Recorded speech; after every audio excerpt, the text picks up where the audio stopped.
Hello dear friends, कैसे हैं आप सभी। स्वागत है आपका हमारे YouTube चैनल में। प्यारे बच्चों, हम पढ़ रहे हैं विज्ञान और हम, जिसके क्या है हम 5 चैप्टर कंप्लीट कर चुके हैं। तो प्यारे बच्चों, शुरू करते हैं हमारा चैप्टर नंबर 6 जिसका नाम है, तो बच्चों शुरू करते हैं हमारे चैप्टर नंबर 6 जिसका नाम है जल तथा उसके कार्य। तो आइए बच्चों शुरू करते हैं। सभी जीवधारियों को जल की आवश्यकता होती है। जल मानव तथा जानवरों के जीवन के लिए अति आवश्यक है।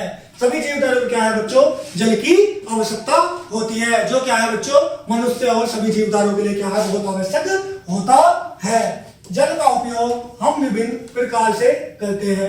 हमारी पृथ्वी का अधिकतर भाग पानी है। पौधे, जानवर और मनुष्य पानी के बिना जीवित नहीं रह सकते। तो प्यारे बच्चों, हम क्या करते हैं, जल का विभिन्न प्रकार से उपयोग करते हैं। पृथ्वी के क्या है 1/3 भाग, अधिकतर भाग पे क्या है जल पाया जाता है, जिसका प्रयोग सभी मनुष्य तथा और जीव अपने उपयोग के लिए करते हैं, जिसके बिना मनुष्य और जीव जीवित नहीं रह सकते। तो बच्चों पढ़ते हैं जल के उपयोग के बारे में। हमें प्रतिदिन जल की आवश्यकता होती है। हम जल का उपयोग कई प्रकार से करते हैं। प्यारे बच्चों, हमें क्या है, हमें सभी दैनिक कार्यों में जल की क्या होती है आवश्यकता होती है। इसका उपयोग धोने, पीने, खाना पकाने, नहाने, सफाई करने, तैरने में करते हैं। तो प्यारे बच्चों, जल का उपयोग क्या है हम कई प्रकार से करते हैं, जैसे कपड़े धोने, पीने, खाना बनाने, नहाने आदि में, सफाई करने, तैरने में आदि में हम क्या करते हैं जल का प्रयोग करते हैं। पौधे एवं जंतुओं को भी जल की आवश्यकता होती है। तो बच्चों क्या है, पौधे और जंतुओं में क्या है जल की आवश्यकता होती है, जैसा कि हम यहाँ पे देख सकते हैं। जल की क्या आवश्यकता, पीने, पशुओं को पीने और नहाने में भी क्या है होती है जल के स्रोत। तो प्यारे बच्चों, अभी क्या पढ़ा था हमने जल के उपयोग की, जल का हम क्या है किस प्रकार से उपयोग कर सकते हैं। अब हम पढ़ेंगे जल के स्रोत कि हम जल को कहां से प्राप्त करते हैं। तो आइए बच्चों शुरू करते हैं। जल हमारे चारों ओर मिलता है।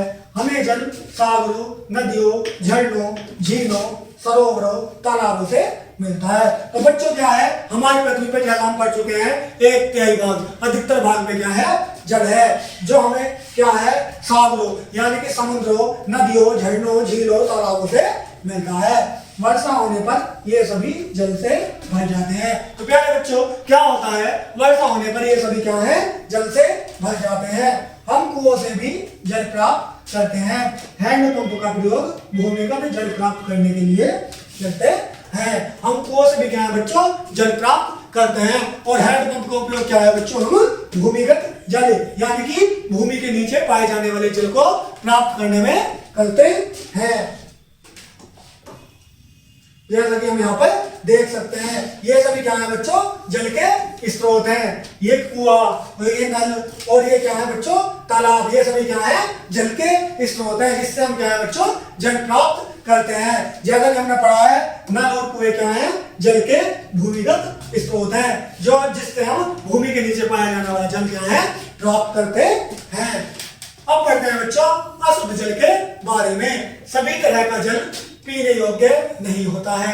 यह आवश्यक नहीं है कि सभी नदियों, झीलों, तालाबों की जल स्वच्छ हो। तो प्यारे बच्चों, हमने अभी क्या पढ़ा कि हमारे पृथ्वी में क्या है अधिकतर जल है। तो क्या प्यारे बच्चों सारा जल पीने योग्य है? नहीं बच्चों, सारा जल पीने योग्य नहीं होता। ऐसा जरूरी नहीं है कि सभी नदियों, झीलों, झरनों में क्या है पीने योग्य जल हो। अधिकांश यह गंदा होता है। इनमें जीवाणु उत्पन्न हो जाते हैं। अब हम इस तरह प्रकार के जल को पीते हैं तो उसमें उपस्थित जीवाणु हमारे शरीर के अंदर प्रवेश कर जाते हैं, वे हमें बीमार कर देते हैं। तो प्यारे बच्चों, क्या होता है सारा जल क्या है पीने योग्य नहीं होता। जो क्या है अशुद्ध जल होता है उसमें क्या है जीवाणु निवास करते हैं, जो क्या होता है जीवाणु हानिकारक होते हैं। और अगर ऐसे जल का हम अपने पीने, खाने आदि में क्या करते हैं उपयोग करते हैं तो उससे हम क्या हो जाते हैं बीमार हो जाते हैं, क्योंकि उस जल के जीवाणु क्या है हमारे अंदर प्रवेश कर जाते हैं। लोग नदियों में कूड़े कचरे को फेंक देते हैं। कभी कभी लोग नदी के जल में अपने कपड़े धोते हैं एवं स्नान करते हैं। तो प्यारे बच्चों, क्या होता है, कुछ लोग क्या है, कूड़े कचरे को क्या कर देते हैं, नदियों में फेंक देते हैं। कुछ लोग क्या है, जल में क्या है, कपड़े धोने में, नहाने में या पशुओं को नहलाने में क्या करते हैं, जल का उपयोग करते हैं। कल कारखाने अपने अपशिष्ट रासायनिक पदार्थों को नदी के जल में बहा देते हैं। तो प्यारे बच्चों, क्या करते हैं, कुछ रासायनिक कारखाने भी अपने अपशिष्ट पदार्थों को कहाँ है, जल में बहा देते हैं। सभी जीव जंतु इस तरह के जल को पीते हैं। इस प्रकार का जल बिल्कुल भी पीने योग्य नहीं होता है। तो प्यारे बच्चों, क्या होता है, इस प्रकार के जल को क्या है, हम सब अपने उपयोग में लेते हैं, जो कि हमारे उपयोग योग्य नहीं होता है। तो प्यारे बच्चों, हमें क्या ध्यान रखना है, हमें इस प्रकार की गलतियां नहीं करनी है। हमें नदियों में, तालाबों में कपड़े नहीं धोने हैं, पशुओं को नदी तालाबों में नहीं नहलाना है। अब पढ़ते हैं बच्चों अशुद्ध जल के बाद स्वच्छ जल के बारे में।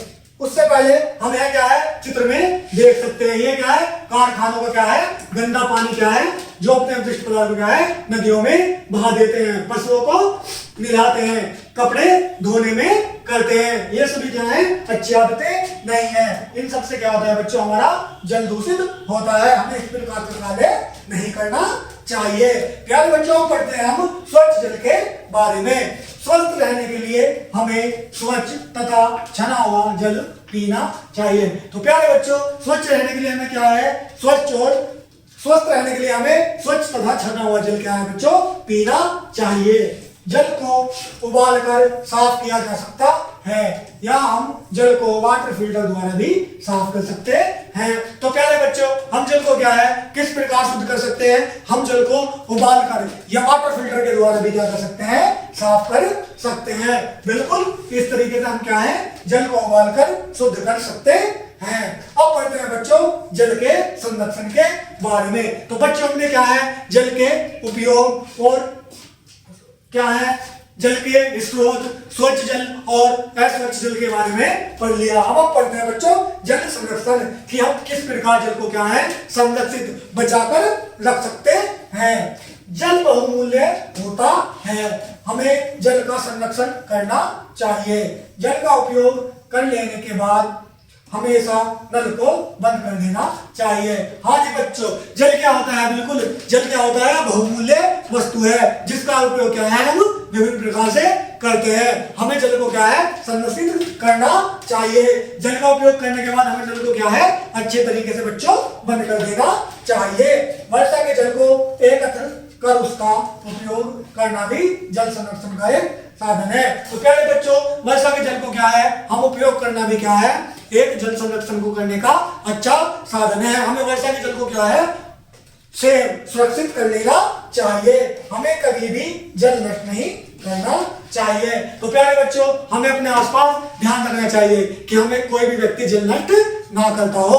हमें भी क्या है, इस बात पर विशेष रूप से ध्यान देना चाहिए कि कोई भी व्यक्ति जल नष्ट ना करे। तो प्यारे बच्चों, हम क्या है, अब पढ़ते हैं इस पाठ के कुछ, इस चैप्टर के इस मंडे बिंदुओं के बारे में। पॉइंट नंबर 1, पृथ्वी का अधिकतर भाग जल है। तो प्यारे बच्चों, पृथ्वी क्या है, अधिकतर भाग पे जल है, लेकिन सभी जल पीने योग्य नहीं है। उसमें क्या है, कुछ अशुद्ध जल भी है। हम जल के बिना जीवित नहीं रह सकते। यह क्या है बच्चों, बिल्कुल सच है कि हम जल के बिना जीवित नहीं रह सकते हैं। हम जल का उपयोग कई प्रकार से करते हैं। प्यारे बच्चों, क्या करते हैं, हम जल का उपयोग कई प्रकार से करते हैं। हमें जल वर्षा, नदियों, तालाबों, कुएं, हैंडपंपों से मिलता है। बच्चों, हमें जल कहाँ मिलता है, वर्षा, नदियों, तालाबों, कुएं और हैंडपंपों से मिलता है। बच्चों, ये क्या है, सभी जल के स्रोत हैं। तो प्यारे बच्चों, हमारा ये चैप्टर क्या है, कंप्लीट हो चुका है। प्यारे बच्चों, मिलते हैं अब नेक्स्ट वीडियो में। आप कमेंट में जरूर बताइएगा कि आपको हमारा ये चैप्टर कैसा लगा। तो आइए बच्चों, मिलते हैं नेक्स्ट वीडियो में। धन्यवाद।